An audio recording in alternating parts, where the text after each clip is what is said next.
Hello દોસ્તો, good morning, જય જોહાર, જય આદિવાસી. તો આપણે જ અહીં છે નીંદવા માટે, કપામાં જઈ રહ્યા નીંદવા. બંને રહેજો આપણા બ્લોગમાં. આ દેખો આ આપણો રસ્તા. ચાલો આપણે ગાઈ કન્ટિન્યુ બંને રહેજો બ્લોગમાં.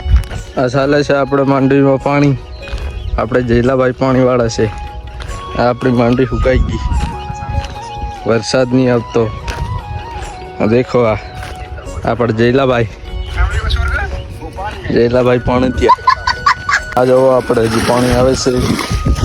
આપણો કપા 15 વીઘાનો કપા છે આપણો. આ આવી ગયા આપણે કપામાં નીંદવા. આપણો કપા જોઈ લો, આ પાત્રો મોટો થયો છે. આ વરસાદ નહીં આવી રહ્યો, મોટો થઈ ગયો છે, પણ હવે શું થાય કોને ખબર.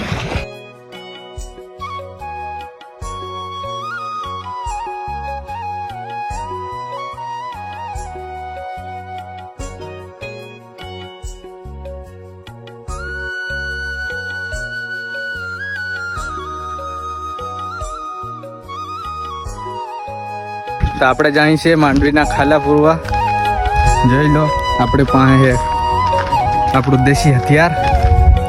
તો તમને બતાડું કે કેવી રીતના ખાલા પૂરી બને લેજો બ્લોગમાં. આપણા દેશી રસ્તા ગામડિયાના. તમે કહેતા હે માંડવીના ખાલા પૂરવાના એટલે હું એટલે મતલબ માંડવી જ્યાં નહીં ઉગી હોય ને ત્યાં બીજી વાર માંડવી વાવવાની એમ.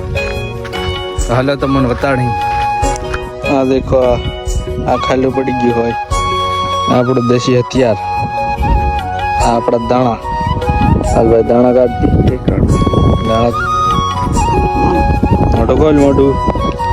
આ આપણે ભાઈ દાણા માંડીને આ દેશી ખેડૂત. હાલો હવે આપણે બી મંડી જાય કામ કરવા. આવી રીતના વાવવાનું. દેખો આ આપણે આ ભાઈ દાણા પડી રહ્યા. હા આવી રીતના વાવવાનું. દેખો અહીં તો દાણા ઉપાડવાના. હાલ ભાઈ જો આમ પછી નાખતું જવાનું. વાહ જો આવી રીતના વવાઈ જાય. ફાઇનલી આપણે માંડવીના ખાલા પૂર નાખ્યા. આ તો દાણા બચ્યા. આપણે જાય આપણા બીજું કામ કરવા. આ એક મણા હોય આપણી બીજા ખેતરની માંડવી. આ પપ એમાં અમુક પાણી ભરીને પાવાના છે. એમ આપણે કોંડી તો ખાલી ખમશે. આ ભાઈ લઈને આવ્યો પપ. દેખો આ પાણી આવે એવું થઈ રહ્યું, આ દેવાઈ રહ્યું હોય. આપણે ભાઈ આ છોટી બચ્ચી. તો તમને અમારા બ્લોગ પસંદ આવ્યા હોય તો લાઈક, શેર, ફોલો, સબસ્ક્રાઈબ કરી નાખજો. Bye bye.